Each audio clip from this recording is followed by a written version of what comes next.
Hello everyone, and welcome back to Old Man Stories. I'm aware that many of you use these videos to fall asleep. So before you doze off, I thought it would be a fun idea if each of you could leave a comment letting me know which part of the world you're listening from. Also, give a like and subscribe to the channel if you're enjoying the episodes. Okay, let's get comfortable, relax, and begin. This abandoned room was a warning. An abandoned room inside a municipal building in Topeka, Kansas, was discovered during routine maintenance, yet the conditions unsettled staff because documentation did not match reality. The space appeared sealed and forgotten. However, several indicators suggested continuity rather than neglect, which created tension among those responsible for oversight. That contradiction initiated a careful internal review conducted quietly to prevent speculation while preserving accurate records. Jordan Ellis, age 32, worked as a facilities coordinator responsible for tracking maintenance schedules across several city-owned properties and auxiliary service offices. Renee Calder, age 26, served as an administrative assistant assigned to digitize archive notes and update room inventories for annual compliance reporting.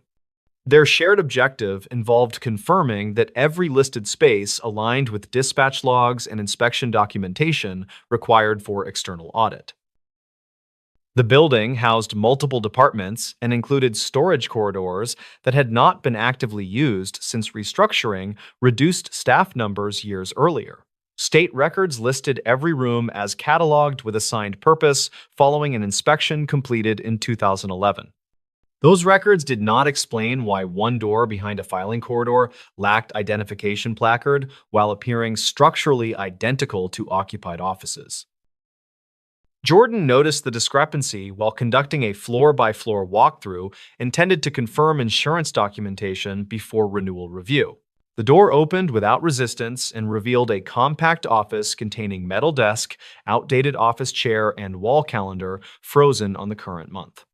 He documented the scene with photographs and noted uncertainty because the corridor electrical circuit was listed as inactive within facilities diagrams. Renee reviewed digital access logs and confirmed that no authorized keycard entries were recorded for that door during the previous 6 months. She located older archived notes referencing temporary use of the room during a records overflow period more than a decade earlier. Records conflict regarding when the room was officially removed from active use because closure documentation appeared incomplete and unsigned within archived files. Jordan inspected the electrical panels serving that hallway and confirmed that breaker labeling indicated no power should reach that outlet according to maintenance diagrams.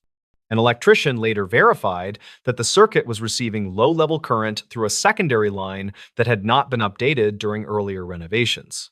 Investigators never confirmed whether that configuration resulted from oversight or intentional routing left undocumented during infrastructure upgrades. The desk held a powered digital clock displaying the correct time and a stack of printed schedules dated within the past 2 weeks. Renee verified that the format matched an older template still accessible on a shared archival drive used for historical reference. She documented that any employee with internal access could reproduce the documents without indicating actual occupancy within the room. Jordan requested a review of custodial logs and discovered that cleaning staff had not recorded service to that room for more than a year. Dispatch logs showed no work orders related to the door lock or lighting fixtures within that corridor. Investigators never confirmed whether dust patterns indicated recent presence because airflow from ventilation ducts produced uneven accumulation across similar rooms. A security supervisor reviewed camera footage covering the hallway and reported that the existing camera angle did not directly capture the doorway. He confirmed that adjacent footage showed no unusual movement patterns during the previous month based on available recordings. Records conflict regarding whether camera placement had been modified during past upgrades because older installation diagrams were missing from the equipment file. Renee compiled a packet containing photographs, access logs, archive notes, and infrastructure diagrams for review by the facilities manager. She avoided interpretive language and emphasized that the concern involved documentation inconsistency rather than confirmed misuse or unauthorized access. The manager acknowledged the thoroughness of her work and authorized a broader audit of underutilized spaces across the building. During that audit, several additional rooms were identified with outdated labels and incomplete records, though none displayed similar electrical inconsistencies. The review revealed that prior renovation efforts focused on public-facing areas, while back offices received limited documentation updates. That discovery reframed the abandoned room as evidence of systemic record neglect rather than an isolated anomaly. Jordan coordinated with contractors to update wiring diagrams and verify that all inactive circuits were correctly disconnected according to current safety standards. Renee assisted by updating digital inventories so that every room carried a documented purpose or formal inactive status within the database. Their combined efforts produced a revised compliance report that satisfied external reviewers during the following inspection cycle. Several employees privately described the room as unsettling, even after explanations were provided through internal communication channels. Some stated that the discovery felt like a reminder that oversight can persist unnoticed, while others interpreted it as a warning about complacency. Those reactions appeared in informal conversation rather than in any official documentation submitted for review. Supervisors incorporated the case into training materials for new administrative and facilities staff across multiple departments. The lesson emphasized that undocumented spaces often indicate process failure rather than hidden activity or intentional misuse. Archive notes from that session describe the room as an example of how neglecting documentation can generate fear disproportionate to actual risk. Months later, the facilities department conducted a secondary review to confirm that corrective actions remained effective across the entire property. Updated inventories matched physical walkthroughs, and every corridor displayed clear signage and accurate diagrams approved by supervisors. The building manager noted that the process improved communication between departments that previously worked in isolation. Renee expanded her digitization project to include older microfilm records stored off-site at a county-managed archive facility. She discovered that several historical changes to the building layout were never integrated into modern diagrams used by staff. That finding supported the conclusion that the abandoned room resulted from accumulated administrative gaps rather than recent misuse. Jordan developed a standardized checklist for quarterly walkthroughs and shared it with other facilities coordinators across the city system. The checklist required physical verification of each listed room and cross-referencing with digital records maintained by administrative staff. Supervisors credited that approach with reducing discrepancies across multiple properties within the following year. A regional auditor later cited the building as an example of successful corrective action following documentation failure during a routine compliance visit. The audit report emphasized that the initial concern did not involve misconduct, but rather outdated process and fragmented record keeping. That external validation reinforced the internal understanding of the case and supported continued procedural reforms. Public knowledge of the incident remained limited because leadership chose not to distribute details beyond staff training environments. Some locals claimed they heard rumors about a hidden office within the building, though those stories varied widely in detail. Records conflict regarding how such stories circulated because no official communication mentioned the room outside internal documentation. A union representative later requested clarification on the audit findings during a routine labor meeting. Management provided a summary that emphasized process improvement rather than error attribution to any individual employee. That response reduced tension and reinforced the message that the discovery reflected systemic issues rather than personal failure. Jordan maintained copies of the original photographs within a secured training archive used only for internal education. He noted in accompanying documentation that the images should be interpreted as evidence of record inconsistency rather than indication of unauthorized use. That framing ensured that future reviewers approached the material with caution and analytical distance. Renee continued refining the inventory system by adding automated alerts for rooms lacking recent verification within the database. The system generated monthly reminders that prompted supervisors to confirm physical status during routine walkthroughs. That technological addition further reduced the likelihood that undocumented spaces could persist unnoticed for extended periods. Years later, the once abandoned office now functions as controlled storage with routine inspections logged on a fixed schedule. The room no longer draws attention from staff and blends into the normal rhythm of building operations. The room became a warning not because of what was found inside, but because it demonstrated how easily uncertainty grows when records and reality drift apart. Why this lake reflection terrified investigators. A routine evidence photograph taken at a small lake near Duluth, Minnesota, unsettled investigators because the reflected scene did not align with the shoreline geometry recorded on site maps. The image appeared technically intact and properly exposed, yet analysts could not reconcile spatial relationships within the frame using standard visual interpretation methods. That inconsistency became a documented anomaly that persisted through repeated internal review rather than a dismissed curiosity. Maya Rios, age 31, worked as a county forensic technician responsible for scene documentation and strict evidence handling across rural properties. Eric Halvorsen, age 43, served as a volunteer water rescue coordinator with experience organizing seasonal response teams and compiling detailed dispatch logs. Their shared objective involved preserving accurate documentation because investigators rely heavily on early visual records when physical evidence remains limited.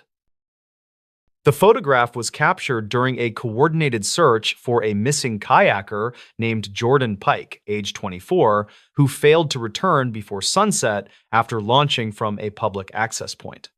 His vehicle remained parked with keys inside and his phone left on the passenger seat, which suggested ordinary intent rather than abrupt departure from routine plans.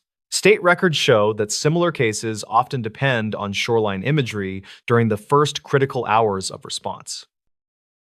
Maya used a department-issued camera that embedded time and location metadata automatically and transmitted files to secure storage immediately after capture.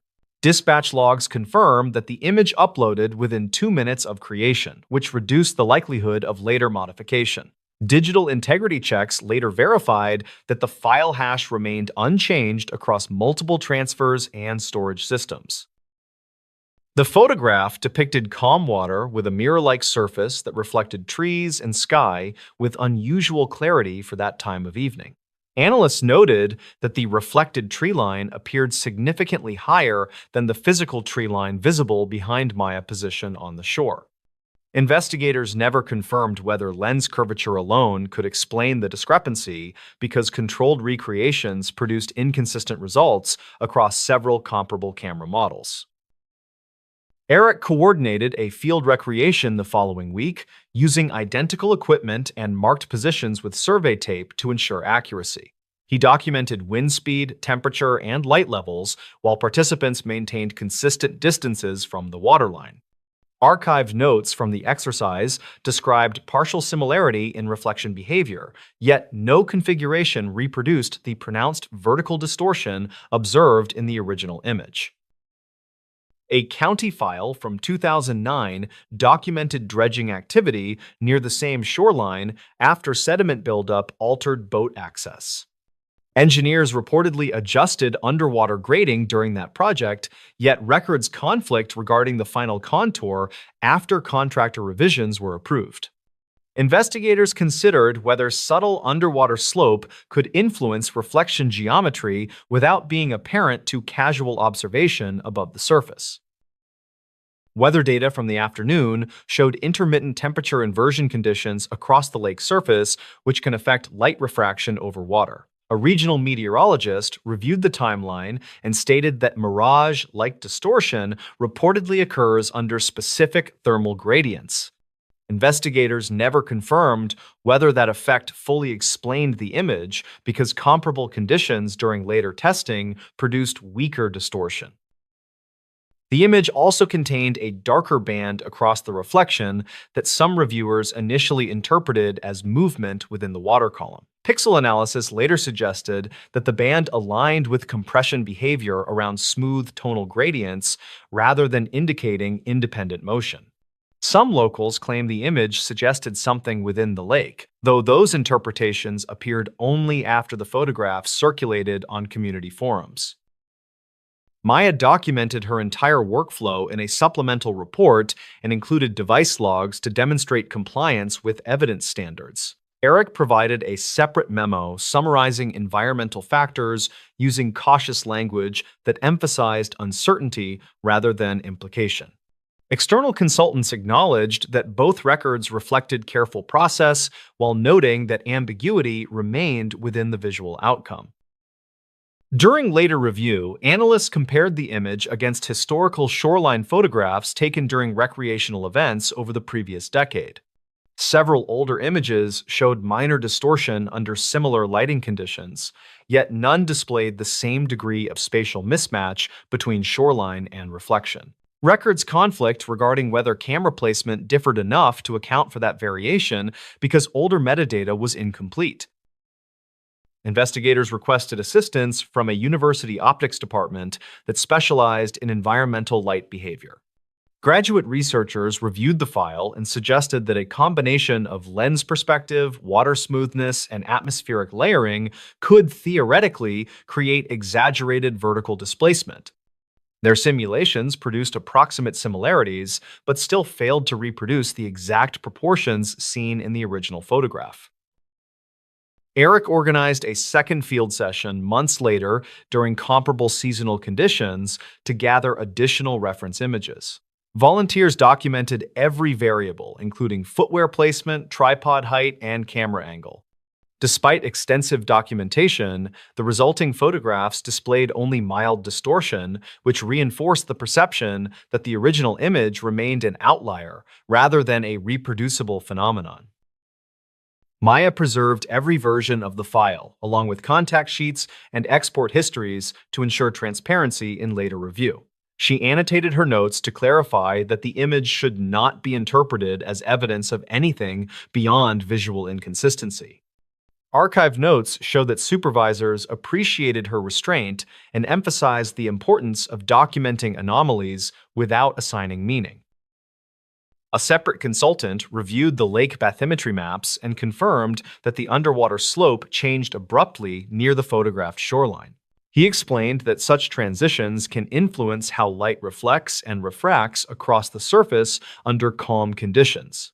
Investigators never confirmed whether that explanation resolved the issue because the model still required more extreme atmospheric conditions than were documented that day. Public interest increased after a local blogger obtained the image through an open records request and published it with speculative commentary. Community members debated interpretations, while others criticized the lack of definitive explanation. Records conflict within public discussion because technical nuance was simplified into dramatic claims that did not reflect the cautious language used in official reports. The department issued a brief statement emphasizing that the photograph represented an unresolved optical anomaly rather than evidence of unusual activity. Supervisors reiterated that the case focus remained on the missing kayaker and not on interpretation of the image. Dispatch logs confirm that no operational decisions were influenced by the photograph, beyond its use as a documentation example. Months later, the missing person investigation transitioned to long-term review due to the absence of actionable leads. The photograph remained within the file because it represented a documented anomaly encountered during standard procedure. Training materials later referenced the image to demonstrate how perception can challenge even experienced investigators. Maya continued her work in forensic documentation and cited the case when mentoring new technicians about careful observation without speculation. Eric referenced the experience when training volunteers to document environmental conditions thoroughly, even when details seem insignificant. Their shared conclusion focused on process improvement rather than explanation of the unresolved visual detail. Years later, the lake remains accessible to the public and appears unchanged to those who visit regularly. Some locals still reference the photograph when discussing the case, while others view it as an example of how easily images can mislead interpretation. The reflection continues to unsettle investigators, not because it confirms anything unusual, but because available evidence cannot fully explain every element captured within a single frame. The quiet truth about this small-town bridge. The bridge in a rural town near Hannibal, Missouri, appeared unremarkable to passing drivers. Yet, subtle inconsistencies accumulated quietly within municipal records for years. Inspectors described acceptable conditions during routine visits. However, internal files revealed missing measurements and unexplained gaps that complicated long-term evaluation. That contradiction became the reason a low-profile administrative review began without public notice or community discussion. Emily Carter, age 27, worked as a county planning assistant responsible for organizing infrastructure archives during a digitization project funded through a modest state grant. Harold Finch, age 51, served as a volunteer firefighter and part-time public works helper who often assisted with seasonal inspection routines and emergency responses. Their shared goal involved preserving accurate documentation because dispatch logs and state records would guide future maintenance planning and influence eligibility for repair funding. The bridge crossed a narrow river that flooded during heavy storms, but remained calm during most months of the year. County file from 2009 listed the structure as serviceable with recommendations for surface sealing that were reportedly completed during a short maintenance closure. Those records did not explain why later inspection forms contained blank sections where routine measurements were normally recorded according to revised standards. Emily discovered the gaps while scanning paper documents stored in labeled boxes within a small municipal storage room behind the clerk office. Several forms referenced attachments that were no longer present and included signatures that could not be matched to any current employee roster. She documented each inconsistency carefully and emphasized uncertainty within her notes to avoid interpretation that could be perceived as accusation. Harold reviewed the physical structure during early evening hours and reported that deck boards felt stable under ordinary vehicle weight.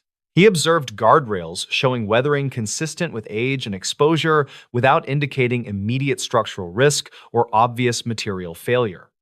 His observations aligned with what residents reported during casual conversation at town meetings and local events.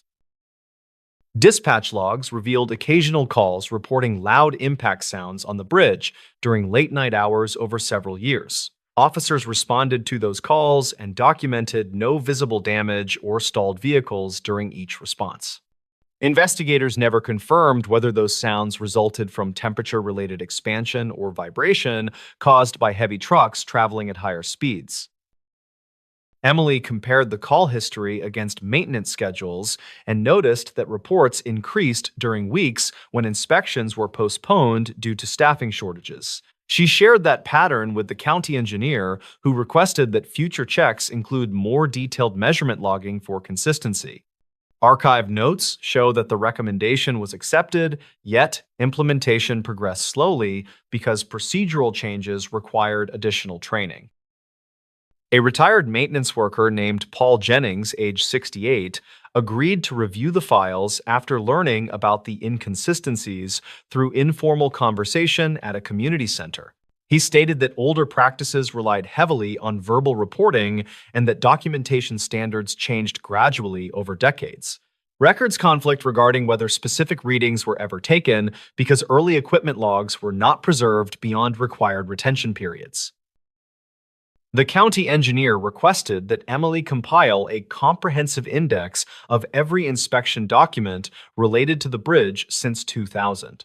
That task required weeks of review because several folders contained overlapping material without consistent labeling or chronological order. Her index revealed that entire seasons lacked documented measurements despite references to completed inspections within summary reports. Harold accompanied the engineer during a scheduled walkthrough and observed that newer inspection tools produced readings that appeared consistent with acceptable thresholds. The engineer noted that physical evidence did not suggest hidden deterioration, yet emphasized that documentation gaps reduced confidence in long-term trend analysis. That assessment reinforced the importance of administrative clarity rather than immediate structural concern. A state review team visited the bridge during a regional audit and conducted independent measurements using updated instruments. Their preliminary report described the structure as functional while emphasizing the need for improved documentation practices across rural jurisdictions. That assessment supported the conclusion that risk perception exceeded measurable deficiency in this particular case. Emily compiled a detailed packet containing scanned reports, dispatch summaries, and her own annotations highlighting areas of uncertainty. She avoided interpretive language and focused on factual discrepancies that could be verified by independent review. Supervisors acknowledged the clarity of her work and approved a revised procedure for future inspections. Harold assisted with implementing the new checklist and trained other volunteers to record measurements consistently using standardized forms. He reported that the process increased confidence because each entry now included clear reference points and reliable timestamps. Residents observed no visible change in the bridge, yet appreciated the increased transparency shared at community meetings. Several months later, a regional newspaper referenced the bridge during a broader article about rural infrastructure challenges across the state. Some locals claimed the attention proved that earlier concerns were justified, while others argued that the structure had always performed reliably. Records conflict within public discussion because technical nuance was simplified during retelling. The county engineer requested a follow-up review during the next fiscal year to confirm that new procedures produced consistent data. That review showed complete documentation across every inspection cycle with no unexplained gaps. The consistency reduced internal concern because trends could now be evaluated using comparable measurements. Emily retained the original scanned files within the county archive and marked them as historical context for future administrative staff. She noted that the quiet issue never involved hidden danger, but rather incomplete records that allowed uncertainty to grow over time. That framing became part of training material for new clerks and planning assistants. Harold continued assisting with inspections and reported that the new structure for documentation improved communication between volunteers and county officials. He observed that questions were resolved more quickly because every entry now included supporting detail. His experience became an example cited during orientation for new public works helpers. A subsequent engineering report confirmed that the bridge met safety thresholds based on consistent measurements collected under the revised protocol.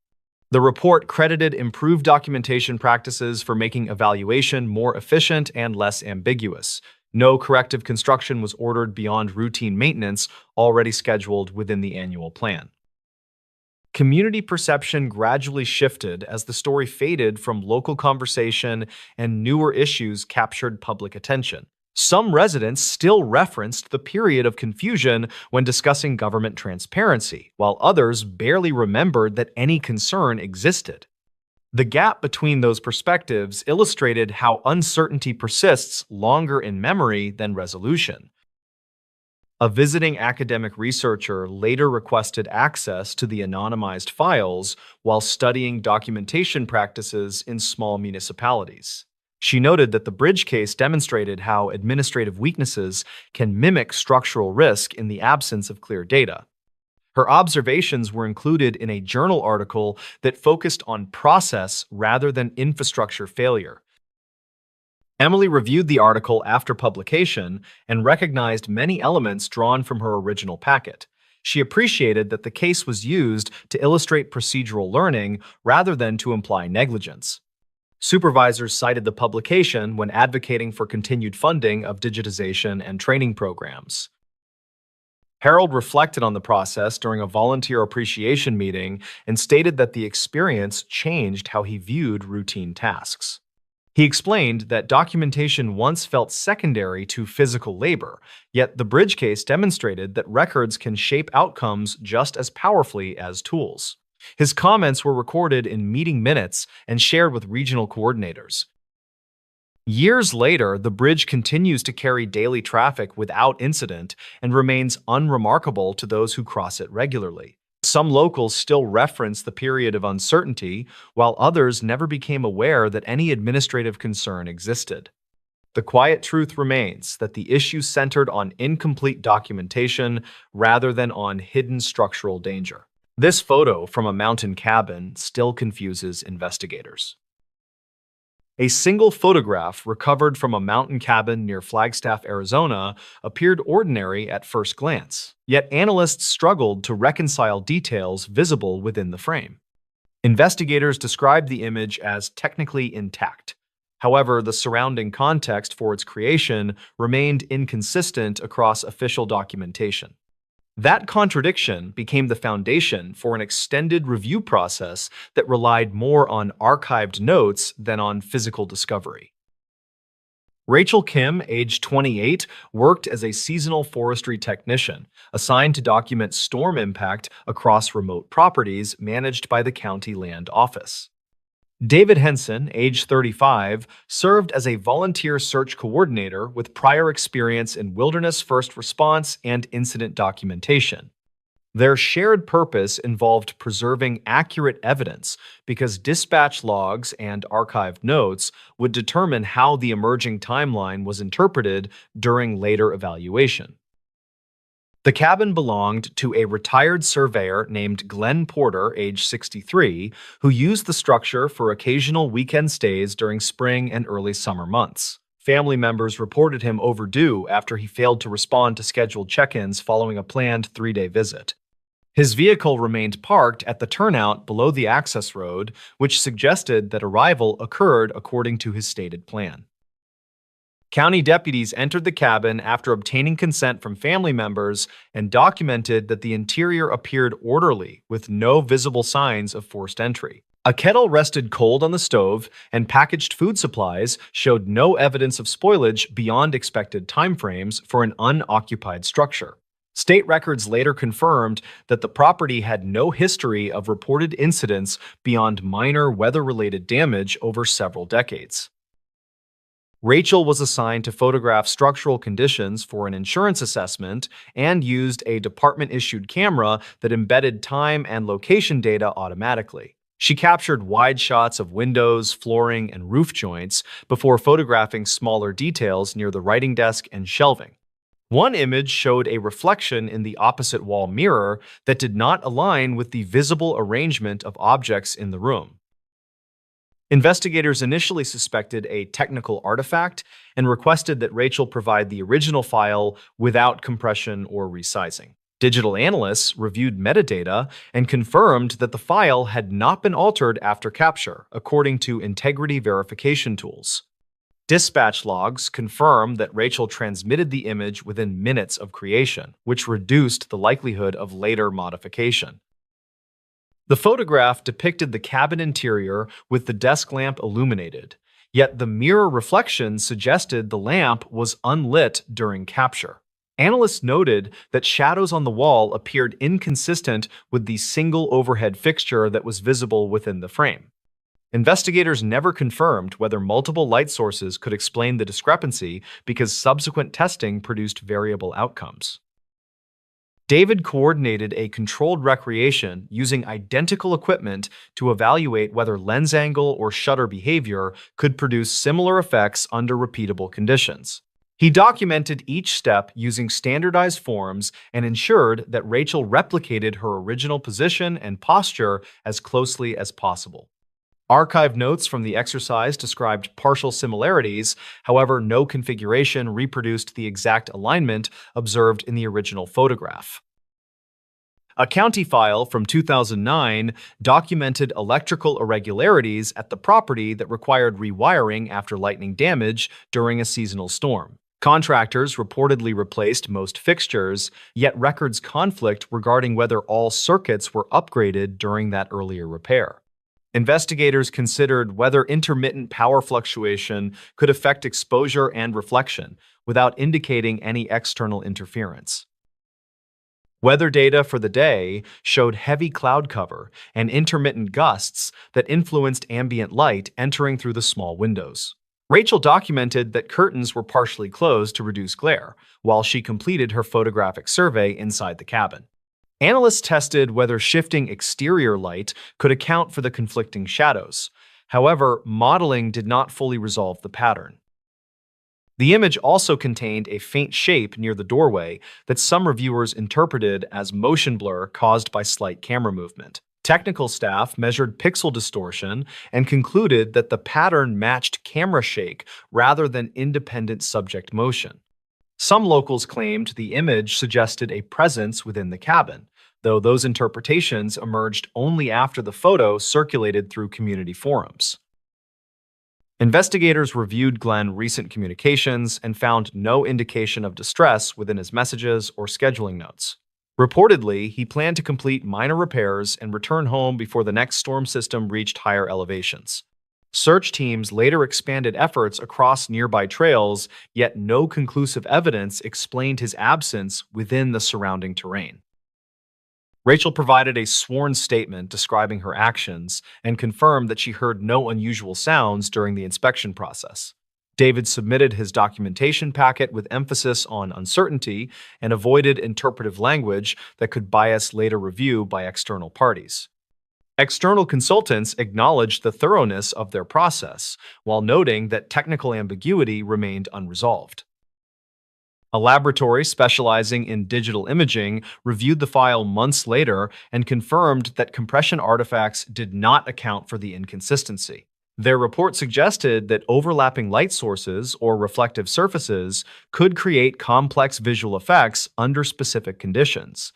Investigators never confirmed a definitive cause because recreations produced only partial alignment with the original data.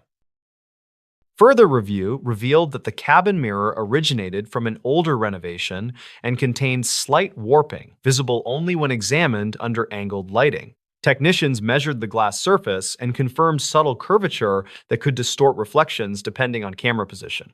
Records conflict regarding when the mirror was installed because receipts from earlier property maintenance were incomplete and poorly cataloged. Rachel returned to the cabin weeks later with permission to document the mirror under controlled lighting conditions for additional comparison testing. She photographed the room at varying times of day and adjusted shutter settings according to guidance provided by imaging consultants. Those additional files demonstrated distortion under certain conditions, yet still failed to replicate the exact visual relationship captured in the original image. David reviewed building orientation and confirmed that the cabin faced a direction where reflected sky brightness could fluctuate rapidly during moving cloud cover. He documented that effect using time-stamped notes and compared them against regional weather station data. That comparison suggested plausible environmental contribution. However, investigators never confirmed whether that explanation fully resolved the inconsistencies. A second consultant reviewed the metadata and confirmed that the camera clock aligned with network time when the file was transmitted. That finding reduced concern regarding timeline error, but did not address the unresolved visual elements within the frame. Archived notes reflect that reviewers agreed on process reliability while acknowledging uncertainty regarding outcome. Supervisors preserved the photograph within the official case file alongside dispatch logs, state records, and written statements from all personnel involved. They instructed that no interpretive conclusions should accompany the image when used for training or documentation. The goal involved preserving the ambiguity as a learning tool rather than presenting the photograph as evidence of any specific conclusion. Years later, the image continues to circulate quietly among investigators and analysts because it demonstrates how a single unresolved detail can persist despite careful procedure. Some locals claim the photograph proves something unusual, while others accepted that technical explanations remain incomplete. The image remains confusing not because it confirms anything, but because available evidence cannot fully explain every element contained within the frame. No clue in this forest trail? One detail remained. Search teams described the forest trail outside Eugene, Oregon as ordinary terrain, yet the absence of physical evidence created lasting unease among those assigned.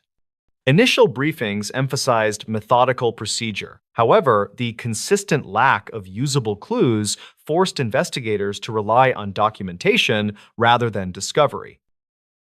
Lena Harper, age 26, worked as a seasonal ranger while completing environmental science requirements and seeking permanent placement within the state parks department. Marcus Bell, age 38, served as a volunteer search coordinator and previously worked as an emergency medical technician within a regional ambulance service. Their shared objective involved preserving accurate records because dispatch logs and archive notes would determine how resources were allocated during extended operations. The missing person report concerned Evan Cole, age 21, who planned a solo afternoon hike and told friends he would return before sunset. His vehicle remained parked at the primary trailhead with no visible disturbance, which suggested that initial travel proceeded according to plan. State records show that similar disappearances in the region typically produced scattered evidence within the first 24 hours. Early search efforts focused on established routes where foot traffic usually leaves traceable impressions across soft soil and leaf litter. Teams deployed structured tracking techniques that included grid walking and photographic documentation to preserve potential evidence for later comparison. Investigators never confirmed whether early rainfall altered the ground because weather station data showed light precipitation, while some volunteers recalled dry conditions. Lena documented each segment of the trail using a handheld device that recorded time and location for every observation she logged. Her notes described fallen branches and seasonal debris that appeared consistent with ordinary use rather than sudden disruption. Archived notes from prior seasons described similar conditions, which reduced confidence that environmental anomalies explained the absence of clues. Marcus coordinated radio check-ins and ensured that each team reported negative findings using consistent language to avoid confusion during later review. Dispatch logs show that every unit complied with scheduled reporting, which supported the conclusion that coverage remained thorough across assigned zones. Records conflict regarding whether one unit arrived late to its sector because timestamps varied between personal devices and official logs. On the second day, investigators expanded the perimeter beyond the main trail system to include secondary paths used primarily by local hikers. Volunteers documented steep terrain and dense undergrowth that complicated movement and reduced visibility for searchers. Some locals claimed the area contained unmarked routes, while a county file from 2009 listed only approved paths within the managed boundary. A canine unit arrived and conducted sweeps near the trailhead and along the first mile of established route. Handlers reported inconsistent tracking behavior and noted that scent acquisition remained weak despite repeated attempts along the same corridor. Investigators never confirmed whether contamination from heavy foot traffic interfered with the process because baseline conditions were not documented before the search began. Lena reviewed Evan's digital footprint at the request of supervisors and confirmed that his recent messages suggested ordinary planning rather than distress. She provided that summary to the incident lead and emphasized uncertainty within her documentation to avoid interpretation. Archive notes preserved her wording, which later became important when external reviewers evaluated the timeline for decision-making. On the fourth day, Marcus noticed that one segment of trail produced fewer volunteer reports than adjacent areas despite similar assignment coverage. He reviewed dispatch logs and confirmed that teams reported presence, yet their written observations contained fewer environmental details. That discrepancy prompted a focused review of the segment rather than immediate reclassification of the area. During a subsequent walkthrough, Lena identified a small section where trail markers appeared subtly misaligned compared with standard placement practices used throughout the park. The difference remained slight and could have resulted from routine maintenance inconsistency rather than deliberate alteration.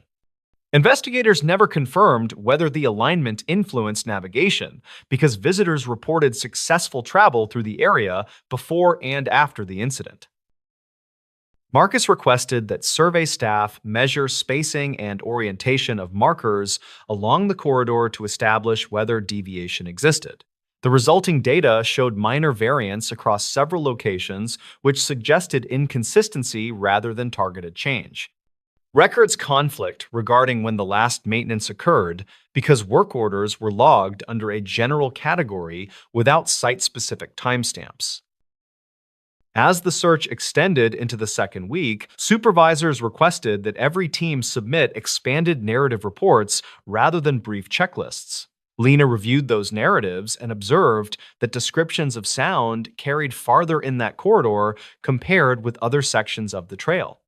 Several volunteers noted that voices seemed closer than expected, while radio transmissions occasionally sounded distorted within the same area.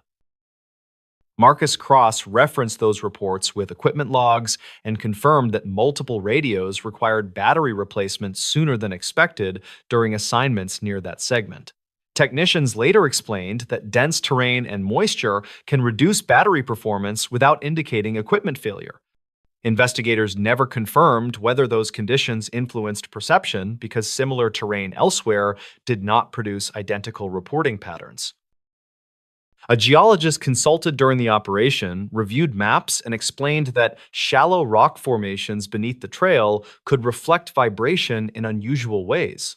That explanation aligned with some volunteer descriptions of sound direction shifting unpredictably during patrol. Records conflict regarding whether that geological feature was mapped previously because older park surveys lacked sufficient resolution for precise analysis. Supervisors authorized additional documentation and requested that teams record ambient conditions during each pass through the corridor. Lena complied by noting temperature, humidity, and approximate wind conditions using portable instruments assigned to her unit. Her logs showed modest variation across the day and did not clearly correlate with changes in perception reported by other volunteers. During a later review, Marcus noticed that one older marker near the segment displayed faded numbering that differed from the current system used throughout the rest of the park. He documented the marker and submitted the image with his report because the numbering style appeared consistent with older archived photographs. A county file from 2009 referenced a short-lived marker system that was replaced after visitor feedback about confusion. Lena compared the photograph against archive notes stored within the ranger office and confirmed that the style matched markers retired more than a decade earlier. Investigators never confirmed when the marker was last inspected because routine checks documented only total counts rather than individual identifiers. That detail became the only verified inconsistency supported by physical documentation rather than perception. Supervisors instructed maintenance staff to replace the outdated marker and document all remaining identifiers along the trail system. The resulting audit identified 2 additional markers with faded numbering, though both were positioned outside the primary search corridor. Records conflict regarding whether those markers contributed to navigation error because hikers reported successful travel through those areas without confusion. Despite the extended effort, no conclusive evidence explained Evan's disappearance, and the case eventually transitioned from active search to long-term review. Lena submitted a final report that emphasized the importance of consistent marker audits and detailed baseline documentation for future incidents. Her recommendations were accepted and incorporated into updated guidance distributed across regional ranger teams. Years later, the trail remains open and the case remains referenced during training because it illustrates how the absence of clues can challenge professional confidence. Some locals claimed the unresolved nature of the incident reflects deeper risk, while others described the area as unchanged and familiar. The single remaining detail became a lesson in process rather than proof, reminding investigators that uncertainty demands structure rather than assumption. These night guard reports were almost lost. Security reports from a distribution facility near Dayton, Ohio, were nearly erased during routine data cleanup, yet several irregular entries prompted careful preservation by administrative staff. Supervisors initially described the reports as mundane. However, timing discrepancies and conflicting system logs created questions that documentation alone could not immediately resolve. Caleb Morris, age 33, worked overnight security after leaving warehouse operations and seeking predictable hours while completing coursework in information systems. Janelle Price, age 28, managed records for the contractor and maintained archived notes that supported compliance reviews and client audits. Their shared purpose involved preserving accurate documentation because dispatch logs and incident summaries directly affected contract renewals and internal evaluations. The facility processed retail returns and operated continuously with conveyor systems that produced steady mechanical noise throughout most areas of the building. State records listed the site as compliant following inspections in 2011, with lighting improvements reportedly completed shortly afterward. A county file from 2009 documented ownership transitions and noted inconsistent documentation practices before the current contractor assumed operational responsibility. During a scheduled migration of digital storage, Janelle discovered that several weeks of night reports were missing from the primary supervisor folder. She located a secondary directory labeled Legacy that contained fragmented files saved under inconsistent names and unverified timestamps. Those recovered entries included references to unexplained delays and repeated attempts to confirm status through radio communication that never appeared in official dispatch logs. Caleb reports described motion alerts near loading bay 3 that resolved before camera buffering completed upload to the internal server. He recorded that badge swipe data reflected entry times that did not correspond with patrol timestamps recorded on his handheld reporting device. Investigators never confirmed whether clock drift caused the discrepancies because later testing produced stable synchronization after firmware updates. One entry documented a prolonged interval of radio silence while Caleb stood within view of a fixed camera that showed no visible obstruction.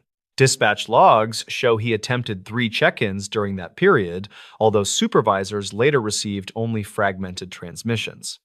Some locals claimed the building suffered from communication dead zones, while technicians documented consistent signal strength during scheduled daytime surveys. Janelle compared report timestamps against access control exports and identified clusters of anomalies that repeated during specific overnight shifts. She escalated the pattern to the regional manager, who instructed that all original files be preserved pending review. Archived notes attached to the files contained short objective observations written in calm language that contrasted with the implications suggested by the timing inconsistencies. One report stated that a conveyor section stopped without command, while indicator lights continued showing normal operation for several minutes. Another entry noted that a secured door sensor toggled repeatedly despite physical inspection, confirming the door remained closed throughout the interval. Records conflict regarding whether maintenance occurred during that week because invoices were delayed and internal work orders lacked consistent documentation. The regional manager authorized a limited internal review and instructed staff that no digital material should be altered until retention obligations were clarified. Caleb continued working overnight shifts and agreed to wear an additional body camera supplied by the contractor for transparency. The footage showed routine patrol behavior and captured intermittent device alerts that aligned with low battery indicators rather than environmental activity. A subsequent data export preserved the recovered files and revealed that several anomalies coincided with power quality fluctuations recorded by the building management system. Engineers reportedly advised that voltage instability can disrupt clocks, sensors, and recording devices, which may generate conflicting entries across independent platforms. Investigators never confirmed the full impact of those fluctuations because baseline monitoring had not been implemented before the inconsistencies occurred. Janelle compiled a comprehensive packet containing dispatch logs, access reports, video stills, and archive notes for external compliance review. She emphasized uncertainty throughout her summary and avoided speculative language that could bias interpretation by reviewers. Compliance officers later acknowledged the clarity of the documentation and requested extended retention while comparing similar data from other contracted facilities. Several additional entries described minor irregularities that appeared insignificant individually, yet formed patterns when reviewed collectively over longer periods. Caleb documented instances where motion sensors activated without corresponding visual confirmation and where system clocks required manual correction. Those observations remained descriptive and did not include interpretation, which preserved the objective tone expected within professional reporting standards. Further review identified that older firmware within several monitoring devices lacked automatic synchronization features and relied on manual updates. A contractor later confirmed that inconsistent updates could gradually produce timestamp divergence across interconnected systems. That finding aligned with archived notes, indicating that equipment upgrades had been postponed during earlier budget constraints. Janelle interviewed former supervisors whose recollections varied regarding when those devices were last serviced or recalibrated. Some stated that informal adjustments were made during routine patrols, while others believed that only certified technicians performed modifications. Records conflict regarding those practices because prior documentation lacked consistent procedural detail and approval signatures. The contractor implemented system-wide updates that included synchronized time servers, improved radio equipment, and revised reporting templates. Training materials were distributed to all guards, emphasizing the importance of documenting technical irregularities without interpretation. Caleb reported that the updated systems reduced the number of anomalies and made his nightly reports easier to complete accurately. During a follow-up review, months later, external auditors confirmed that reporting consistency had improved across multiple facilities operated by the same contractor. They cited the preserved files as a valuable case study, demonstrating how minor technical issues can escalate when documentation lacks clarity. Janelle efforts were referenced in internal training sessions as an example of effective record stewardship. Community discussion emerged after a former employee referenced the situation online without context and invited speculation from readers unfamiliar with documentation procedures. Some locals claimed the facility concealed serious incidents, while others pointed to the published updates and accepted the technical explanations. Records conflict within public retellings because simplified narratives replaced the cautious language originally used within official documentation. Several journalists requested comment after the discussion gained attention on regional forums, yet the contractor declined to elaborate beyond confirmed procedural updates. The company issued a brief statement emphasizing transparency and noting that internal improvements were implemented following routine quality assurance review.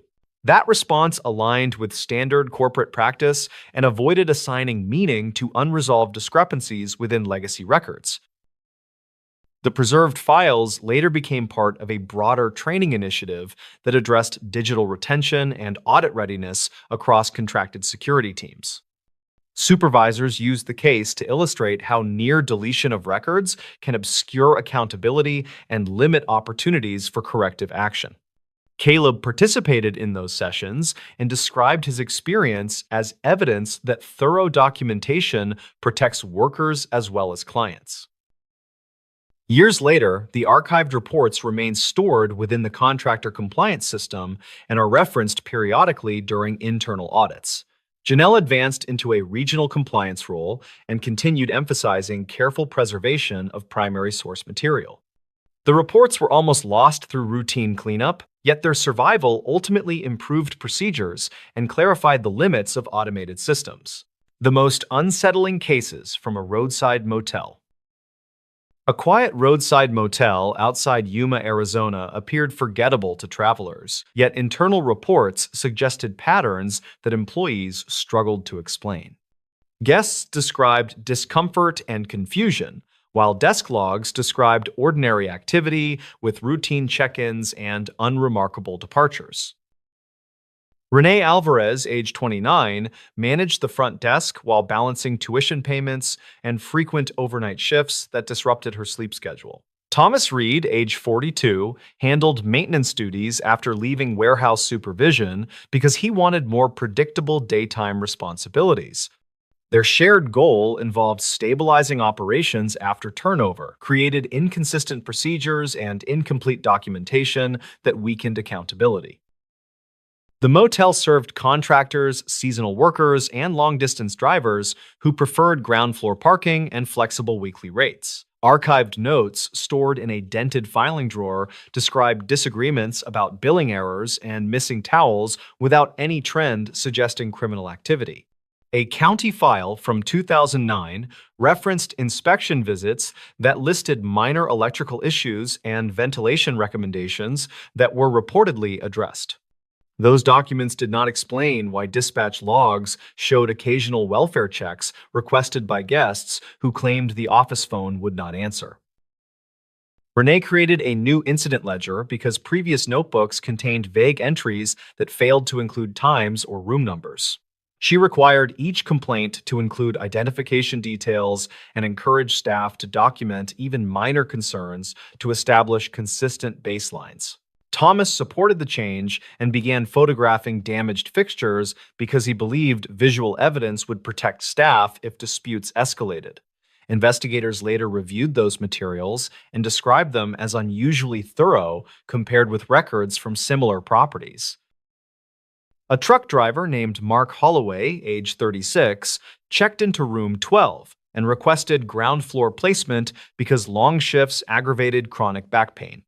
He paid cash and provided identification, which Renee copied using the office scanner according to policy implemented earlier that week. Reportedly, he returned within an hour, stating the room felt recently occupied because curtains were drawn and the shower tiles remained warm. Renee verified the vacancy on the system and accompanied him to the door where air felt cool and no personal items were visible. Renee documented the concern and offered another room, which Mark accepted without complaint. Thomas inspected room 12 the next morning and found no signs of entry, though the bathroom fan activated intermittently without manual input.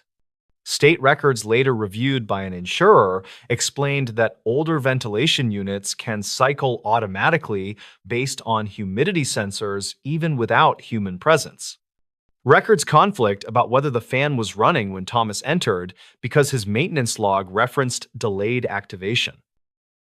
Another incident involved Kendra Wu, age 27, who worked as a traveling sales associate covering rural territories across southern Arizona. She stayed 3 nights and requested late checkout on her final morning because client meetings ended later than expected. She left a voicemail stating that someone knocked on her door at dawn and spoke her name with familiarity. Renee replayed the message and heard only static with faint rhythmic distortion that technicians later attributed to compression artifacts. Thomas reviewed corridor footage covering her door during the reported time window and observed no visible movement in the hallway. The camera system stored files locally and occasionally skipped frames when power dipped during high air conditioner usage. Dispatch logs show no emergency calls from the property that morning, which supported Renee's statement that the shift remained routine. Investigators never confirmed whether the anomaly reflected environmental interference or limitations of aging recording equipment. Tension increased during a summer heat wave when a stranded family checked in after their vehicle overheated along the shoulder. Javier Morales, age 31, traveled with his partner Anna, age 28, and their daughter Sofia, age 6, while waiting for roadside assistance. They occupied room 7 and requested extra water and towels, which Renee delivered personally to verify conditions. Javier later reported that someone attempted to enter the room using a key that partially engaged the lock before stopping. Renee accessed electronic logs and found no duplicate entries issued for room 7 after check-in. Thomas tested the locking mechanism and noted that the strike plate could misalign when humidity caused the door to expand slightly. A county file from 2009 described a similar issue at a nearby property that was resolved with upgraded hardware. The owner approved replacements shortly afterward, though the timing overlapped with the end of peak travel season, which complicated interpretation. Renee noticed that many reports clustered around rooms near the vending area, which produced constant vibration during compressor cycles. She requested professional evaluation and provided copies of archived notes and dispatch logs to a regional safety consultant. The consultant determined that sound traveled unusually through wall cavities left from earlier renovation work. That finding explained how voices from the parking lot could appear to originate inside rooms without implying unauthorized presence. Further testing revealed that corridor lighting emitted low-frequency electrical hum that interfered with older smoke detectors and created unpredictable clicking sounds. When guests operated fans, air conditioners, and televisions simultaneously, the combined vibration reportedly produced rhythmic knocking effects. Those explanations aligned with guidance documented in state records for similar roadside properties constructed during the same period. Records conflict only on whether previous owners attempted mitigation because invoices and receipts were missing from financial archives. Renee introduced clearer reporting protocols and placed signage encouraging guests to report irregularities immediately instead of after departure. Thomas trained new hires to photograph door frames and lock plates whenever maintenance occurred to preserve verifiable records. The owner invested in upgraded camera equipment with cloud backups, which reduced skipped frames and improved staff confidence. Online reviews stabilized after these changes, which suggested that transparency reduced anxiety among cautious travelers. Several months later, a retired teacher named Alan Brooks, age 62, stayed for 2 nights while visiting family in nearby suburbs. He reported difficulty sleeping because intermittent tapping sounds continued even when his television and air conditioner were turned off. Thomas inspected the exterior and identified loose gutter brackets that shifted during temperature changes and transmitted vibration through the structure. Repairs were completed the next afternoon, and Allen later acknowledged the improvement before checking out.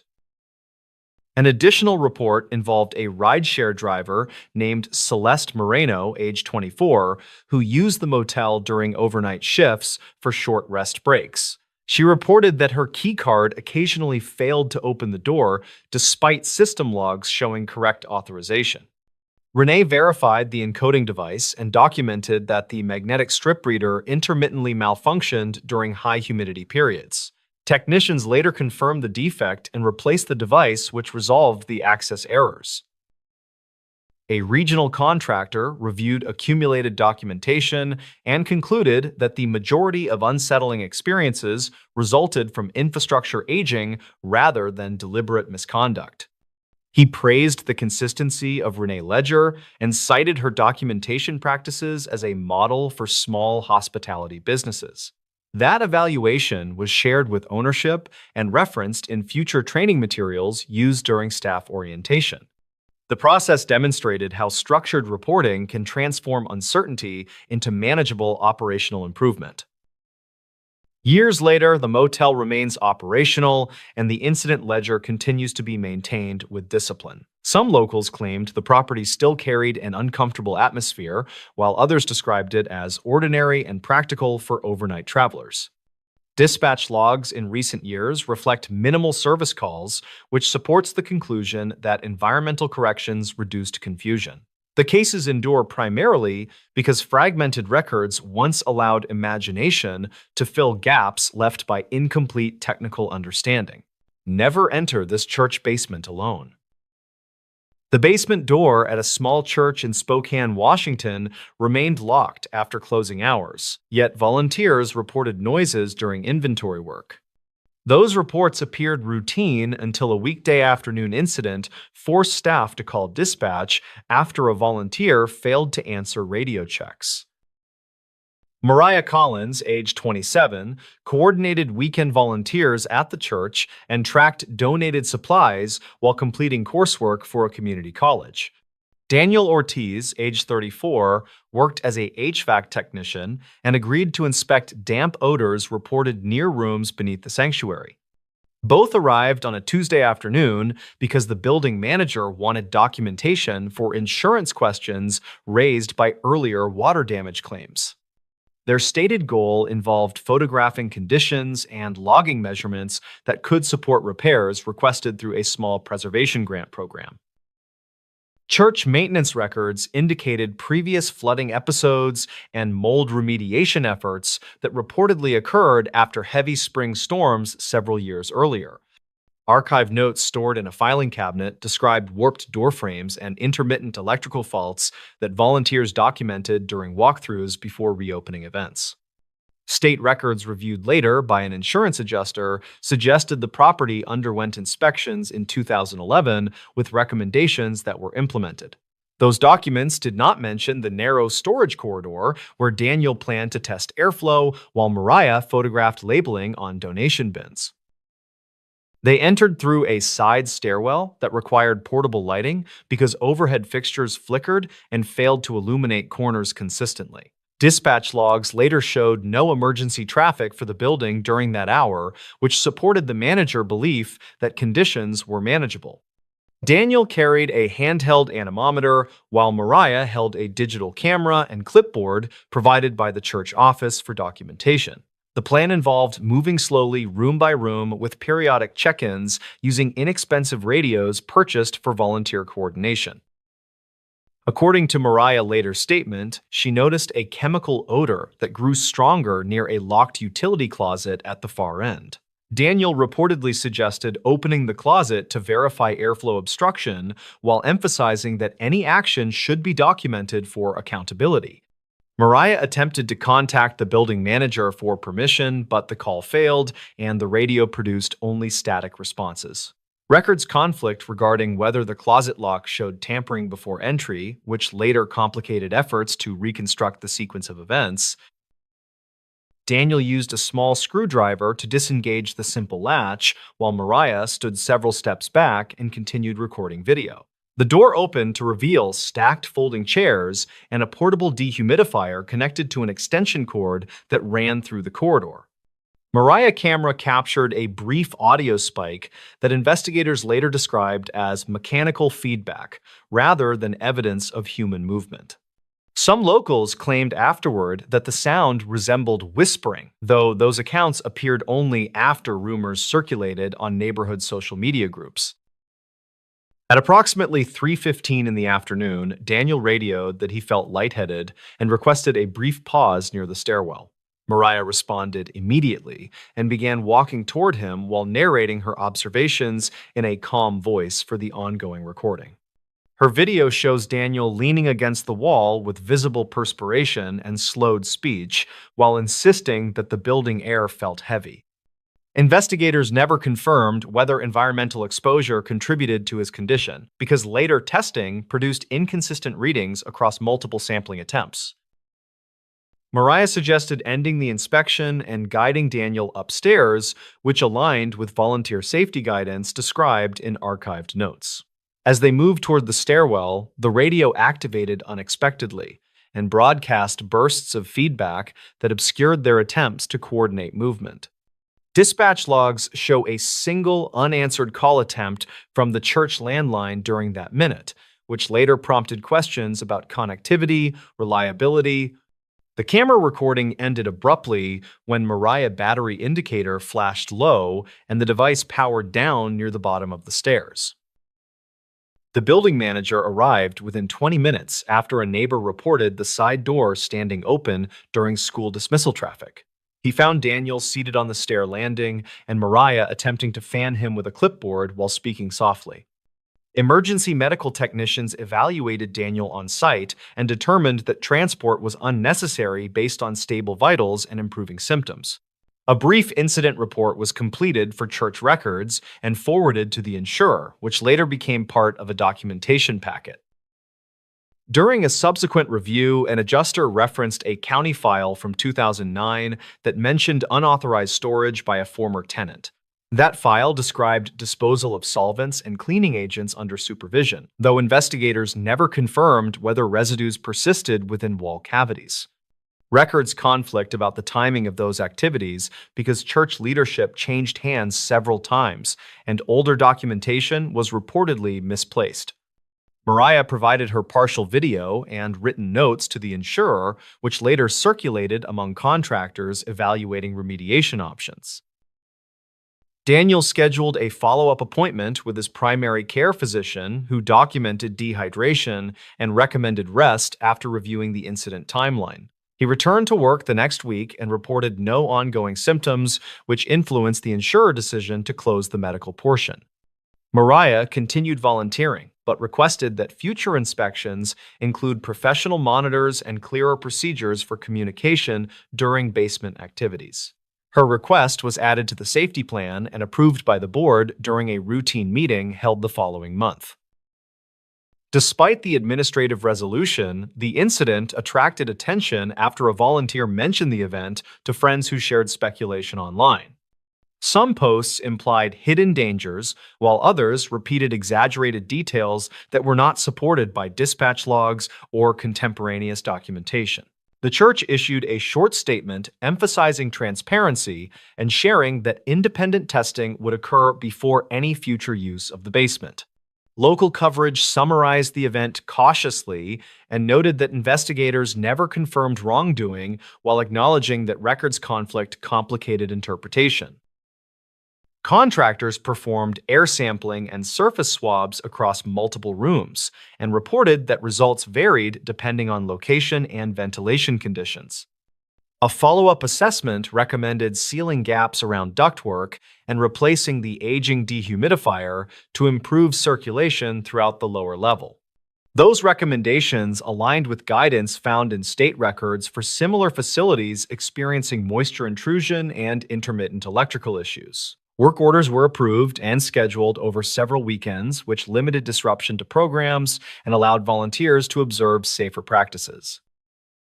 By late summer, the basement reopened for supervised use, and signage outlined new procedures for entry monitoring and communication responsibilities. Mariah assisted with training sessions and demonstrated how to document conditions using standardized forms that improved consistency across volunteer teams. Daniel declined further basement work, but occasionally visited the site and spoke with contractors about airflow improvements based on his professional experience. Their cooperation became an example cited by the manager when discussing risk reduction during orientation for new volunteers and visiting community partners. Years later, the incident persists in conversations because details remain incomplete and because human memory reshapes events when documentation appears fragmented. Archived notes preserve practical lessons, while dispatch logs anchor the timeline, which limits how far speculation can extend beyond verified facts. Some locals claimed the building changed after renovations, while others observed no difference, which underscores how perception diverges from measurable outcomes. The church continues its work with quiet consistency, and the basement remains accessible under procedures designed to prevent uncertainty from overshadowing service. The strange truth about this hospital wing. Staff at a mid-sized hospital in northern Illinois quietly avoided one hallway, although official maps still listed it as active. They never claimed anything supernatural, only that records surrounding the wing never seemed to agree. New employees usually learned the pattern by noticing how often supervisors redirected patients elsewhere. No one explained why, in full. The hospital sat outside Rockford, Illinois, serving several surrounding rural counties with trauma and long-term care services. Its East Wing was added in the 1980s to expand recovery capacity after a regional population increase. State records described it as operational, yet archived notes listed multiple unexplained closures. County file from 2009 referenced administrative inconsistencies without further clarification. Nora Feldman was 32, a respiratory therapist assigned rotating night shifts across all patient floors.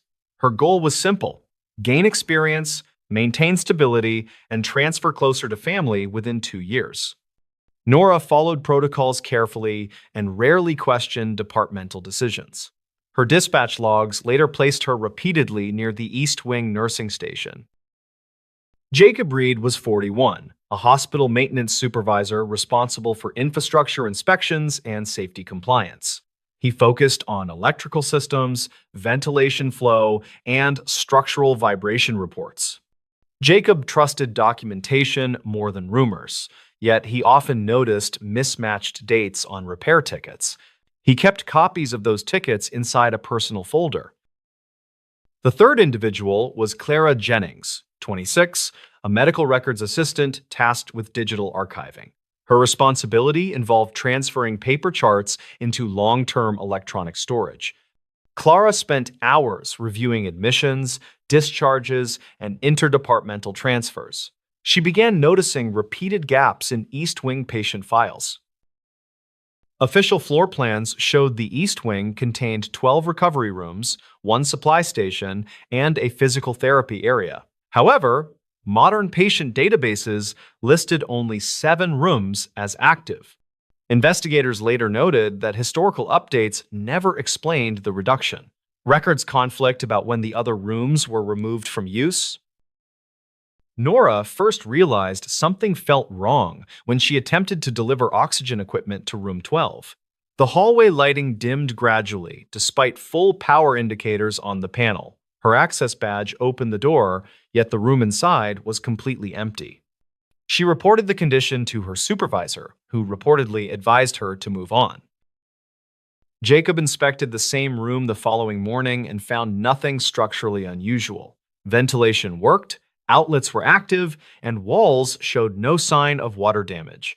Yet his work order system listed the room as permanently offline. He could not find any authorization explaining that status.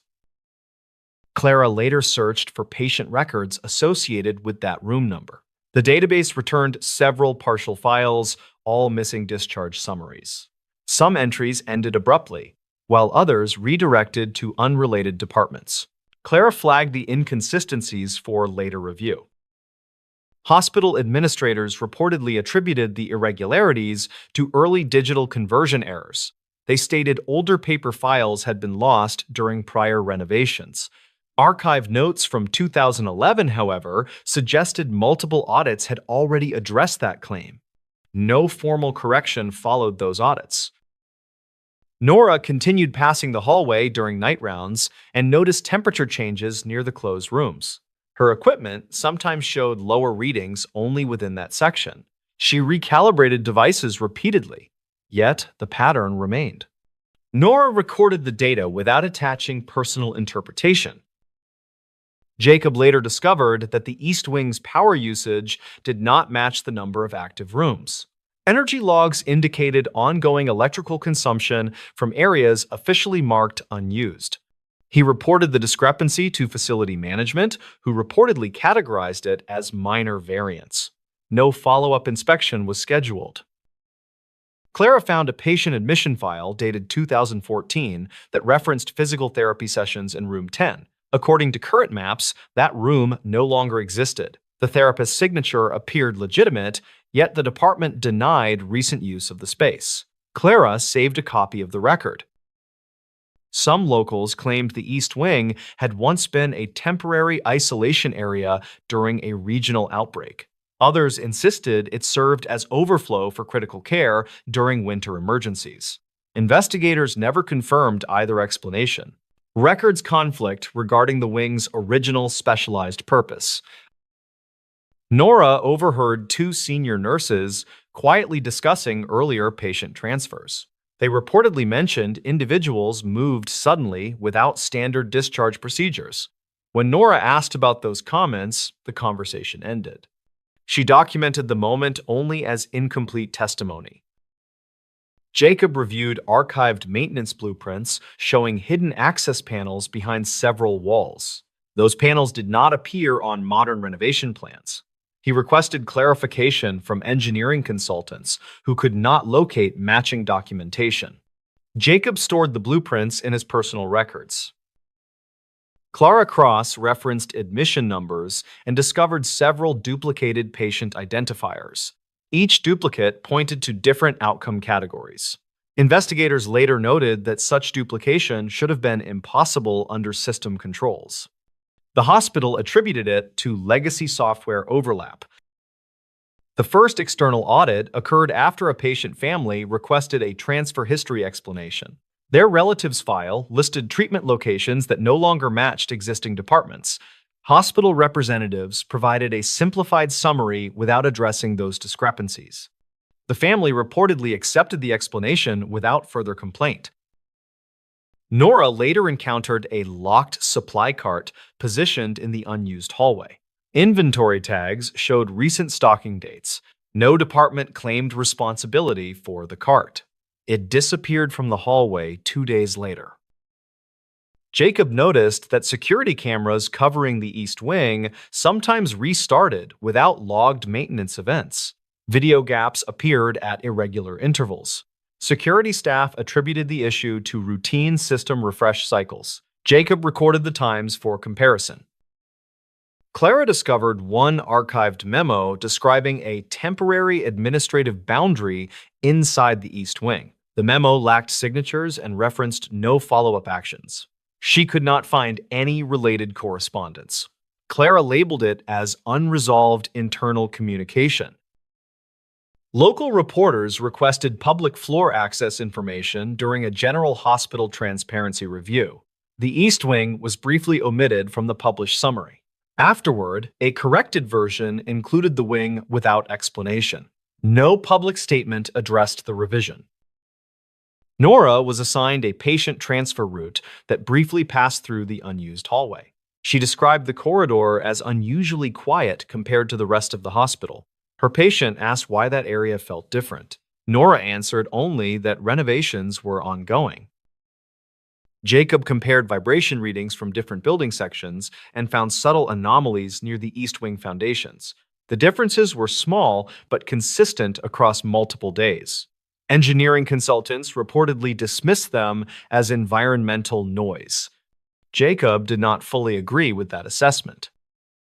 Clara located a discharge record listing a recovery room that no longer appeared on any map version. The patient outcome field was blank. She searched for related nursing notes and found none. The file ended without conclusion. Some locals claim the hospital quietly removed a section of the wing years earlier. Others insisted no demolition ever occurred. Investigators never confirmed physical removal of any rooms. Records conflict about spatial measurements. Nora began tracking how often staff unconsciously avoided that hallway. She noticed nurses often rerouted carts even when the path was shorter. No one openly acknowledged the behavior. It simply continued. Jacob requested updated architectural scans and received incomplete layered images. Several interior wall lines did not align between versions. He asked for clarification and received no formal response. Jacob archived the scans alongside earlier blueprints. Clara compared patient census numbers with available bed counts and found repeated discrepancies. The totals exceeded physical capacity on multiple dates. Administrators attributed the issue to clerical rounding. The explanation did not address every mismatch. A small renovation project was later announced for the East Wing. Workers sealed off the hallway for several weeks. After reopening, the layout appeared unchanged. Only the door labels had been updated. Nora noticed that room numbers now skipped from 8 to 13. She asked a supervisor about the missing numbers. The supervisor reportedly said they were never assigned. Nora knew that statement conflicted with earlier charts. Jacob inspected the renovation reports and found no reference to structural modification. The work listed only cosmetic updates and safety compliance checks. No explanation addressed the numbering change. Jacob added the report to his growing file. Clara found that all references to the missing room numbers had vanished from the digital archive. Even previously saved file links now redirected to general folders. She verified that no deletion logs were present. The absence itself became part of her documentation. Investigators from a regional health board later conducted a limited compliance review. Their summary described the East Wing as fully operational and within regulation. They did not reference any historical inconsistencies. The review closed without recommendation. Nora transferred to another hospital 2 months later. She stated that the East Wing remained the only area she never felt comfortable discussing. Her final report contained no personal conclusions. Only observations and times remained. Jacob continued working at the facility and quietly maintained his private archive. He never submitted the full collection to administration. He reportedly believed the system would not accept it. Jacob still checks the hallway during routine inspections. Clara completed her contract and moved into a different records department. She kept copies of several unresolved files. She never claimed they proved wrongdoing. She only said they never matched each other. Today, the hospital's East Wing appears ordinary to visitors. Patients pass the hallway without noticing anything unusual. Staff continue daily routines without comment. Official maps remain unchanged. Some locals claimed the wing once held information that could not be fully reconciled. Investigators never confirmed any concealed activity or deliberate removal. Records conflict, documentation shifts, and responsibility remains unclear. The hallway still exists, quietly waiting for consistent explanation. Locals warned about this coastal bridge for years. Residents in a quiet Oregon coastal town kept repeating the same warning, although visiting drivers usually laughed it away. They said the bridge looked ordinary, yet accidents followed patterns nobody could comfortably explain. Most people dismissed those stories until records began quietly contradicting every confident explanation. The bridge crossed a narrow inlet near Newport, Oregon, carrying commuters, tourists, and freight trucks between shifting tidal marshes.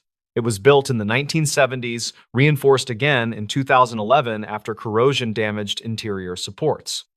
State records described it as structurally sound, although archived notes mentioned recurring inspection disputes. County file from 2009 documented 3 unrelated vehicle losses during clear weather.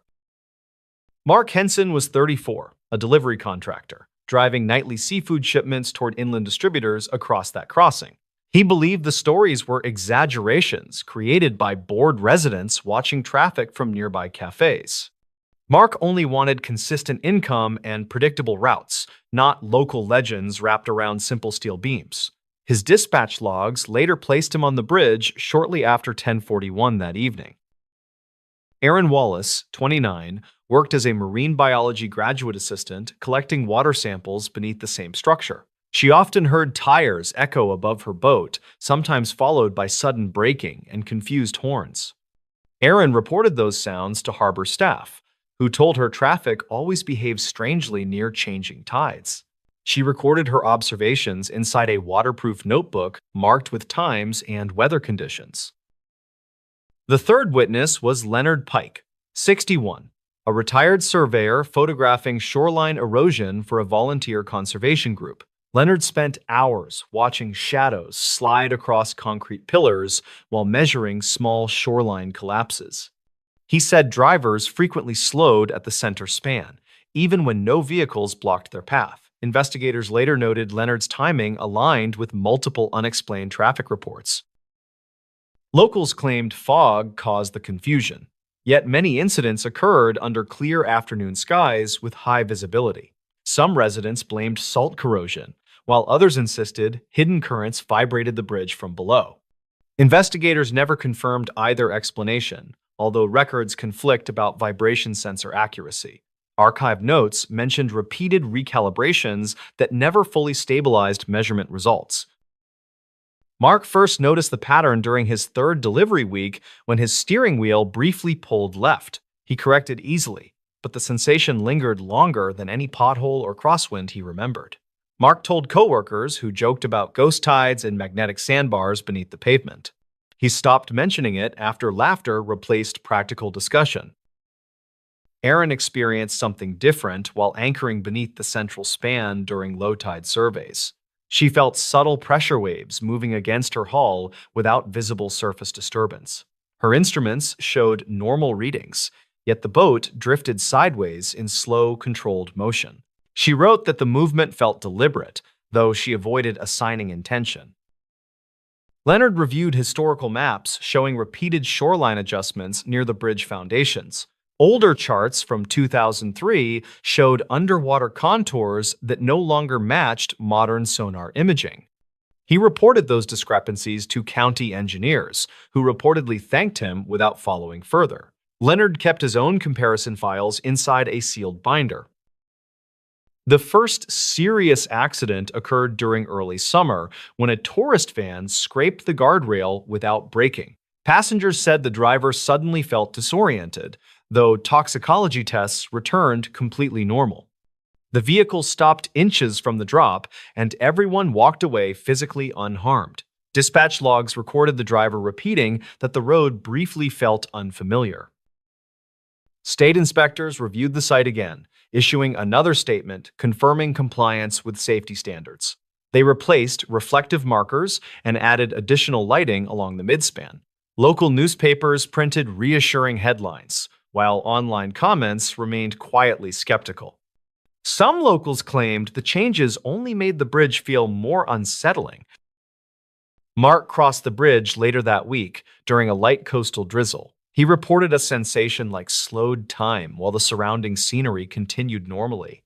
His dashboard camera showed no visual distortion, only a slight steering correction near the center. Mark finished his route without further problems, yet could not forget the moment.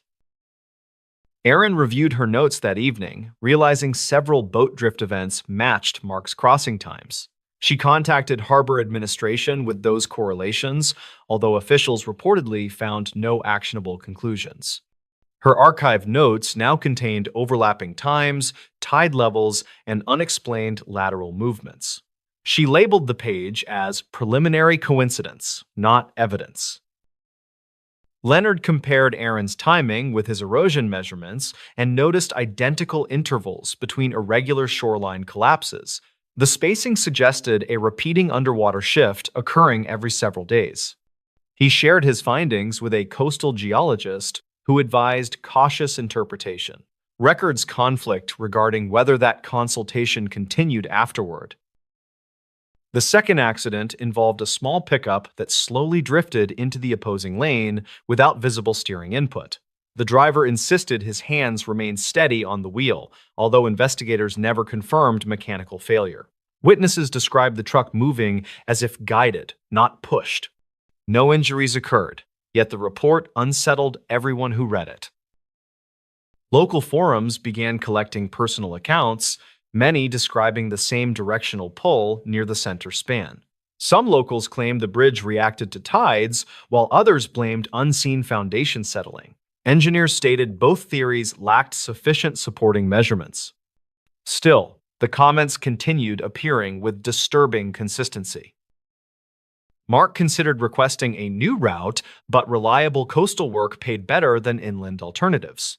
He promised himself he would stay alert and document anything unusual. His next crossing occurred just before sunrise, with light fog hugging the water. That trip ended with his truck safely parked, yet his hands shook afterward. Erin reviewed sonar scans showing faint underwater displacement near one primary support column. The movement was small, but it repeated across multiple scans taken days apart. She forwarded those files to her academic supervisor, who suggested further sampling before conclusions. Erin saved backups on 2 separate storage devices. Leonard returned to the shoreline during a storm surge and watched water wrap around the pillars differently than before. He noted changing flow angles that did not match previous tidal models. Leonard wrote that the bridge appeared to influence currents rather than merely resisting them. His notes ended with a cautious recommendation for deeper analysis. The third accident finally forced temporary closure after a sedan struck the barrier and lost a tire. The driver claimed the road surface briefly appeared narrower than usual. Investigators never confirmed visual distortion, yet archived notes recorded similar language from prior drivers. County officials ordered additional underwater inspections. Those inspections reportedly found minor foundation shifts, though not enough to explain repeated driver behavior.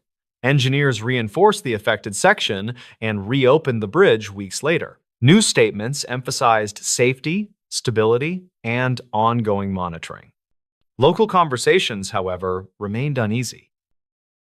Mark resumed his route and noticed the pulling sensation had slightly weakened. He still corrected his steering near the same midpoint location. Mark later told coworkers the bridge felt calmer, though not entirely normal. Dispatch logs recorded no further incidents from his vehicle. Erin continued her sampling and found the unusual drift patterns gradually decreasing over time. She wrote that the water now behaved closer to expected tidal models. Her final notebook entry suggested the structure might have subtly shifted back into alignment. She avoided speculating on what caused the earlier movements. Leonard reviewed his shoreline photographs months later and confirmed erosion patterns had stabilized. He concluded the coastline had reached a temporary equilibrium after prolonged disturbance. Leonard never publicly explained what he believed caused that earlier instability. He only said the bridge would always deserve careful watching. Today, the bridge remains open, carrying thousands of vehicles each month without major incidents. Tourists still photograph sunsets from nearby overlooks, unaware of the old warnings. State records list the structure as compliant, monitored, and unremarkable. Yet locals continue watching every car across the center span. Some locals claimed the danger passed, while others insisted it merely learned to hide. Investigators never confirmed any unusual forces, despite conflicting archived measurements and eyewitness accounts. Records conflict, memories fade, and explanations remain carefully incomplete. The bridge stands quietly, holding its secrets beneath steady coastal tides.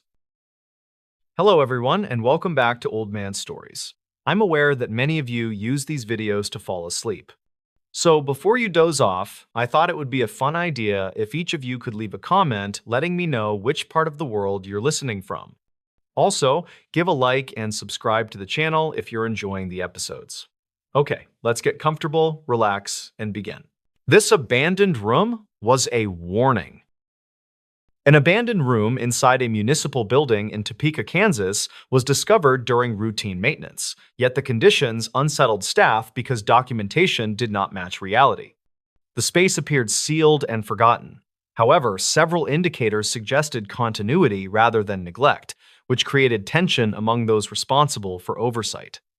That contradiction initiated a careful internal review conducted quietly to prevent speculation while preserving accurate records. Jordan Ellis, age 32, worked as a facilities coordinator responsible for tracking maintenance schedules across several city-owned properties and auxiliary service offices. Renee Calder, age 26, served as an administrative assistant assigned to digitize archive notes and update room inventories for annual compliance reporting. Their shared objective involved confirming that every listed space aligned with dispatch logs and inspection documentation required for external audit. The building housed multiple departments and included storage corridors that had not been actively used since restructuring reduced staff numbers years earlier. State records listed every room as cataloged with assigned purpose following an inspection completed in 2011.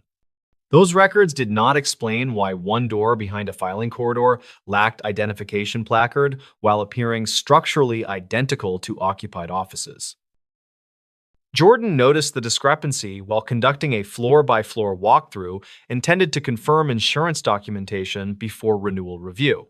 The door opened without resistance and revealed a compact office containing metal desk, outdated office chair, and wall calendar frozen on the current month. He documented the scene with photographs and noted uncertainty because the corridor electrical circuit was listed as inactive within facilities diagrams. Renee reviewed digital access logs and confirmed that no authorized keycard entries were recorded for that door during the previous 6 months. She located older archived notes referencing temporary use of the room during a records overflow period more than a decade earlier. Records conflict regarding when the room was officially removed from active use because closure documentation appeared incomplete and unsigned within archived files. Jordan inspected the electrical panels serving that hallway and confirmed that breaker labeling indicated no power should reach that outlet according to maintenance diagrams.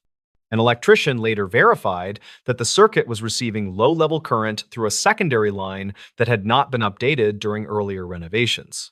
Investigators never confirmed whether that configuration resulted from oversight or intentional routing left undocumented during infrastructure upgrades. The desk held a powered digital clock displaying the correct time and a stack of printed schedules dated within the past 2 weeks. Renee verified that the format matched an older template still accessible on a shared archival drive used for historical reference. She documented that any employee with internal access could reproduce the documents without indicating actual occupancy within the room.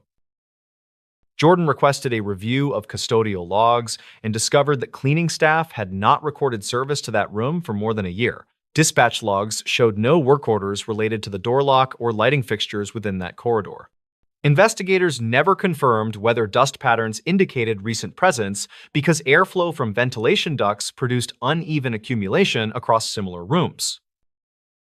A security supervisor reviewed camera footage covering the hallway and reported that the existing camera angle did not directly capture the doorway. He confirmed that adjacent footage showed no unusual movement patterns during the previous month based on available recordings. Records conflict regarding whether camera placement had been modified during past upgrades because older installation diagrams were missing from the equipment file. Renee compiled a packet containing photographs, access logs, archived notes, and infrastructure diagrams for review by the facilities manager. She avoided interpretive language and emphasized that the concern involved documentation inconsistency rather than confirmed misuse or unauthorized access. The manager acknowledged the thoroughness of her work and authorized a broader audit of underutilized spaces across the building. During that audit, several additional rooms were identified with outdated labels and incomplete records, though none displayed similar electrical inconsistencies. The review revealed that prior renovation efforts focused on public-facing areas, while back offices received limited documentation updates. That discovery reframed the abandoned room as evidence of systemic record neglect rather than an isolated anomaly. Jordan coordinated with contractors to update wiring diagrams and verify that all inactive circuits were correctly disconnected according to current safety standards. Renee assisted by updating digital inventories so that every room carried a documented purpose or formal inactive status within the database. Their combined efforts produced a revised compliance report that satisfied external reviewers during the following inspection cycle. Several employees privately described the room as unsettling, even after explanations were provided through internal communication channels. Some stated that the discovery felt like a reminder that oversight can persist unnoticed, while others interpreted it as a warning about complacency. Those reactions appeared in informal conversation rather than in any official documentation submitted for review. Supervisors incorporated the case into training materials for new administrative and facilities staff across multiple departments. The lesson emphasized that undocumented spaces often indicate process failure rather than hidden activity or intentional misuse. Archived notes from that session describe the room as an example of how neglecting documentation can generate fear disproportionate to actual risk. Months later, the facilities department conducted a secondary review to confirm that corrective actions remained effective across the entire property. Updated inventories matched physical walkthroughs, and every corridor displayed clear signage and accurate diagrams